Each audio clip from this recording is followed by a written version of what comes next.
చిత్తూరు జిల్లా పూతలపట్టు నియోజకవర్గం ఐరాల మండలంలో పూతలపట్టు వైసీపీ అభ్యర్థి సునీల్ కుమార్ విలేకరుల సమావేశం నిర్వహించారు.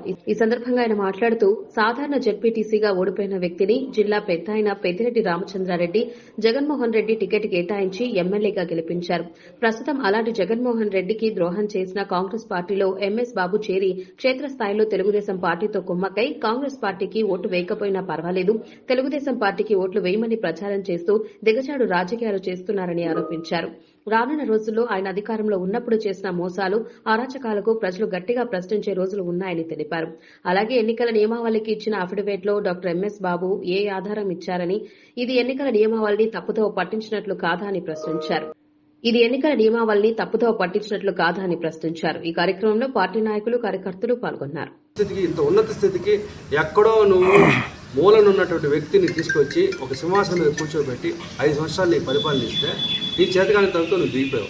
కానీ ఇప్పటికైనా ఆయన ఆలోచన ఎలా ఉండిందంటే, నువ్వు 5 సంవత్సరాలు చేసిన తప్పులే మళ్ళీ పార్టీ విడిపోతూ ఈరోజు వైఎస్ఆర్ కాంగ్రెస్ పార్టీ ఓడిపోవాలని చెప్పి ప్రచారం చేస్తూ నువ్వు కాంగ్రెస్లో చేరి ఈరోజు ఎంత నీచంగా రాజకీయాలు దిగజారిపోయి చేస్తున్నాడంటే, ఏదో ఒక రకంగా తెలుగుదేశం పార్టీ వాళ్ళతో కుమ్మక్క అయిపోయి గ్రామాల్లో ఈరోజు హజినవాడలోకి వెళ్ళి వాళ్ళని చేల్చాలి, వాళ్ళకి ఏదో ఒక రకంగా మాయమాటలు చెప్పాలి, వాళ్ళకి డబ్బులు ఇచ్చి మీరు కాంగ్రెస్ వేయండి, ఒకవేళ కాంగ్రెస్ వేయలేని పక్షాలు అయితే తెలుగుదేశం కన్నా వేయండి అని ప్రచారం చేసుకునే దుస్థితికి నువ్వు ఈరోజు దిగజారిపోయావు.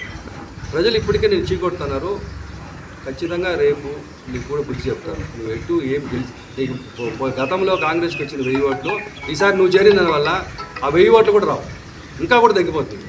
కాకపోతే ఏంటంటే ప్రజల్లో ఎక్కడో చిన్న మూల మన పార్టీ ఎమ్మెల్యే పనిచేశాడనే ఒక అభిమానం ఉండింటుంది, అది కూడా పోతుంది. నేను చూస్తే అసహించుకునే స్థితికి వచ్చేస్తారు ప్రజలు. ఇగో మీడియా వాళ్ళు కూడా నేను ఒకటే చెప్తున్నా, వాస్తవాలు రాయండి.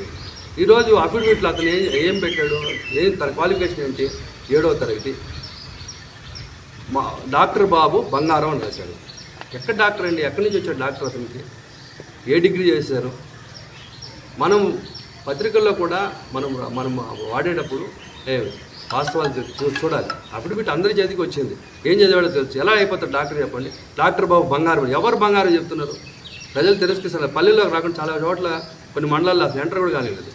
కానీ ఈరోజు ఆయన ఎలా అయిపోయాడంటే, కాంగ్రెస్ పార్టీలో చేరి అలాగే తెలుగుదేశం పార్టీతో కుమ్మక్క అయిపోయి దళితులనే మోసం చేస్తూ దళితుల దగ్గరికి వెళ్ళి అసలు ఎలా అంటే లాంగ్వేజ్ ఫీలింగ్ కూడా, నువ్వు తమిళ, నువ్వు తెలుగు, నువ్వు ఇంకొకరు, నువ్వు నాకు చేయాలి, ఇలాగా అన్ని రకాలుగా విభజించి ఏదో ఒక రకంగా అంతా కక్ష కట్టి నువ్వు ఈరోజు వైఎస్ఆర్ పార్టీ మీద చేస్తున్నావు. నువ్వు నీకు చేసినటువంటి మేలు నువ్వు మర్చిపోతున్నావు.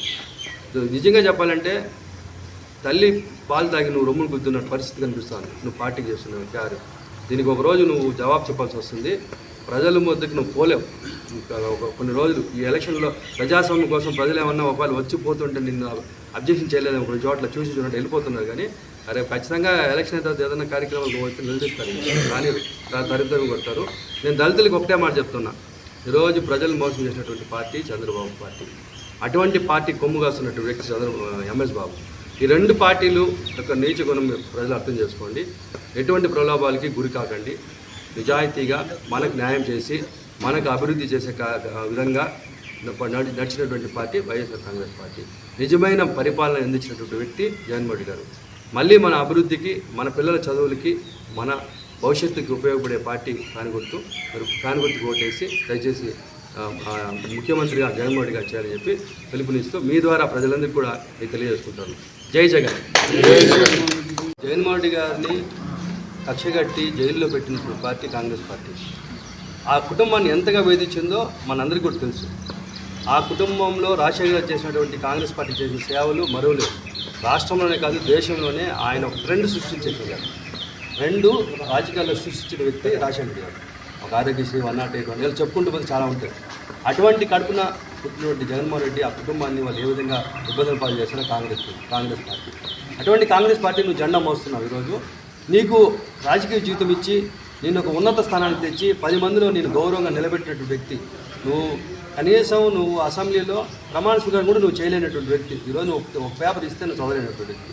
అటువంటి వ్యక్తిని తీసుకొచ్చి ఒక ఉన్నత స్థానంలో కూర్చోబెడితే నువ్వు ఆ పార్టీని విమర్శిస్తున్నావు, ఆ నాయకుడిని విమర్శిస్తున్నావు, ఆ పార్టీకి వెన్నుపోటు పొడవాలని, లేకపోతే ఆ పార్టీ నాశనం కోరుకుంటున్నావు అంటే నువ్వు ఏ స్థితి దిగాలేవో రమేష్ బాబు ఒకసారి ఆలోచించుకోవాలి. నేను కూడా గతంలో 5 సంవత్సరాలు ఎమ్మెల్యేకి పనిచేశాను ప్రతిపక్షంలో. నాకు టికెట్ ఇవ్వలేదు, కానీ నేను ఖచ్చితంగా పార్టీకి పనిచేశాను. నా పార్టీ నేను నా వృత్తి చేసుకుంటున్నాను. ఈరోజు మళ్ళీ నన్ను గుర్తించింది. అలాగా నువ్వు కానీ చేసుకుంటే డెఫినెట్గా నీకు మంచి భవిష్యత్తు ఉండేది. ఈరోజు నువ్వు భవిష్యత్తుని నాశనం చేసుకోవడం కాదు, నువ్వు మా భవిష్యత్తుని నాశనం చేసేంత స్థితిలో నువ్వు లేవు. నువ్వు చాలా చాలా చాలా చాలా అధోపాతాలకు వెళ్ళిపోతున్నావు, రాజకీయంగా పతనం అయిపోతున్నావు. ప్రజలు గుర్తిస్తారు.